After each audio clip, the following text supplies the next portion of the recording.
एक बार गौतम बुद्ध के पास एक व्यक्ति आता है और उनसे कहता है, बुद्ध, मैं भिक्षु बनना चाहता हूं, कृपा कर मुझे अपने संग में सम्मिलित कर लीजिए।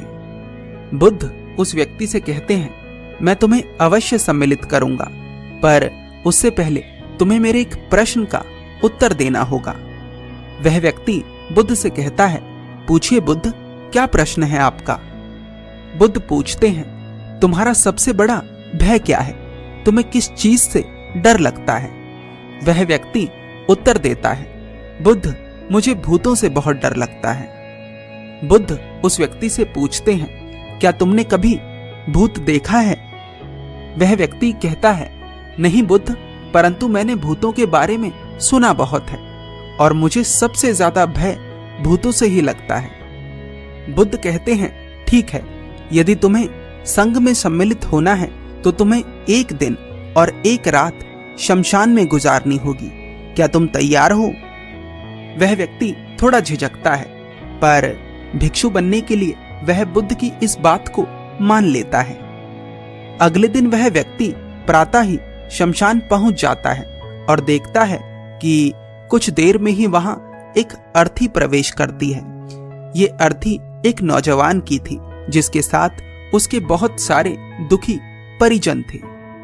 कुछ देर बाद शमशान में एक और अर्थी आती है और इस अर्थी के परिजन भी कुछ दुखी थे और कुछ दुखी होने का नाटक कर रहे थे।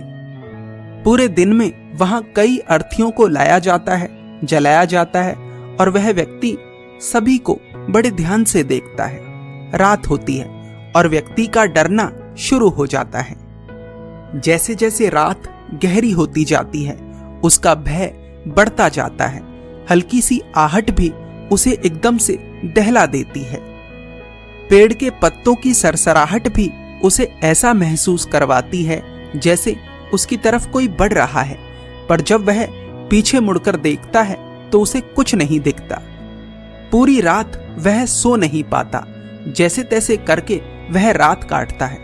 अगले दिन सुबह होते ही वह दौड़ा दौड़ा बुद्ध के पास जाता है और उनसे कहता है, बुद्ध, मैंने पूरा एक दिन और एक रात शमशान में बिता ली है और अब मेरी आपसे विनती है कि आप मुझे अपना भिक्षु स्वीकार लें। बुद्ध उस व्यक्ति से पूछते हैं, क्या तुम्हारी मुलाकात भूतों से हुई? वह व्यक्ति बुद्ध से कहता है, बुद्ध, भूत का तो पता नहीं, पर मेरा भय चरम पर पहुंच गया था। मैं ही जानता हूं कि मैंने कैसे रात काटी है। अब बस आपसे मुझे यही आशा है कि आप मुझे संघ में सम्मिलित कर लेंगे।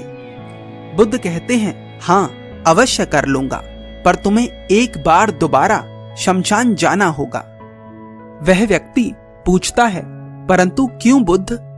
बुद्ध कहते हैं, क्योंकि जिस बीज को मैं तुम्हारे भीतर बुआना चाहता था, उस बीज से तुम वंचित रह गए, इसीलिए तुम्हें दोबारा जाना होगा। बुद्ध की आज्ञा मानकर वह व्यक्ति अगले दिन प्रातः शमशान पहुंच जाता है और इस बार पूरे दिन में वह देखता है कि गरीब अमीर, जवान बूढ़ा, हर व्यक्ति की अर्थी शमशान में आती है और जलकर राख हो जाती है। इस बार वह व्यक्ति शमशान में लोगों के तरह तरह के बर्ताव देखता है। कोई वास्तव में दुखी था, कोई दुखी होने का नाटक कर रहा था, कोई ज्ञानवर्धक बातें कर रहा था, तो कोई तो अपनी हंसी रोक रहा था। वह व्यक्ति इन लोगों के बर्तावों को देखते देखते अपने ख्यालों में खो जाता है और अर्थियों के बारे में सोचने लगता है और सोचता सोचता वह अपने ख्यालों में इतना गहरा उतर जाता है कि वह देखता है कि शमशान में एक अर्थी प्रवेश करती है, जिस अर्थी पर वह व्यक्ति खुद लेटा होता है और उस व्यक्ति के साथ उसके भाई, उसके पिता और परिजन होते हैं। कुछ लोग बहुत दुखी होते हैं तो कुछ लोग दुखी होने का नाटक कर रहे होते हैं। वह व्यक्ति अर्थी से उठने का प्रयास करता है पर उठ नहीं पाता। वह अपने पिता और भाई को इशारा करने का प्रयास करता है, उन्हें बताने का प्रयास करता है कि वो जिंदा है, पर वह यह कर नहीं पाता। व्यक्ति सब कुछ देख रहा होता है पर कुछ बोल नहीं पाता। उस व्यक्ति को अर्थी से उतारकर चिता पर लिटा दिया जाता है और फिर उस चिता में आग लगा दी जाती है। वह व्यक्ति रोता है, चीखता है, चिल्लाता है पर उसकी कोई नहीं सुनता। अचानक उस व्यक्ति को होश आता है और वह देखता है कि उसके हाथ पैर स्वस्थ हैं, वह हिल पा रहा है, चल पा रहा है। वह व्यक्ति रोते हुए उसी समय दौड़कर बुद्ध के पास जाता है और उनसे कहता है, बुद्ध, बस अब एक भी क्षण बर्बाद नहीं करना। जो स्थिति मैंने आज अनुभव करी है, इस स्थिति के आने से पहले मुझे सब कुछ जानना है, वो सब कुछ जिसके कारण आपके चेहरे पर ये प्रसन्नता है, शांति है। बुद्ध कहते हैं, बस इसी वैराग्य के बीज को मैं तुम्हारे भीतर बोना चाहता था, इसीलिए मैंने पहले दिन तुम्हें अपना भिक्षु स्वीकार नहीं करा था।